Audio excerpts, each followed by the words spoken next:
1,000 houses in 1,000 days is the goal for South Bend Mayor Pete Buttigieg and city officials. It's an ongoing project the mayor and indivisible Indiana District 2 spoke on tonight at its second public forum concerning housing and policy issues on the city's west side. Mayor Pete's goal is to tear down houses that need rehabilitation using a $1.3 million funding plan along with $300,000 for possible renovations and repairs. He says revenue is still an issue. What you have is $1.3 million really targeted toward these housing questions and issues. $300,000 that we think will make a difference in a lot of the remediation and repair and rehabilitation that needs to go on. South Bend Councilwoman Regina Williams-Preston says these properties are on vacant lots with exterior damages and environmental concerns. We have seen quite a number of homes demolished. We now have vacant lots. And one of the things that's most important is to recognize where these lots are.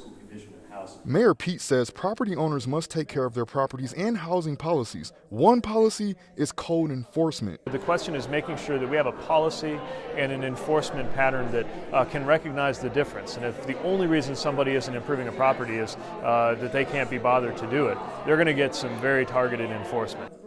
Equity is also an issue. Councilwoman Regina Williams says property value is the most important. She says providing better jobs for poverty-stricken households is a way to improve the value and financial cost for exterior damages. When you have people who live in lower income situations, and we know that our Alice report indicates that 53% of people in South Bend live and are struggling.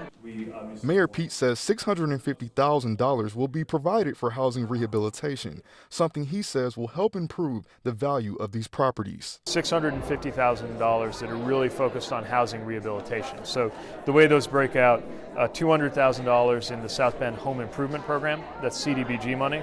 $300,000, which is what we're talking about, that was allocated through the county option income tax. We're going to have the volunteers out next weekend and the weekend after, but targeting for 2019 to make sure that we're basically blitzing a geographic area that really needs that support.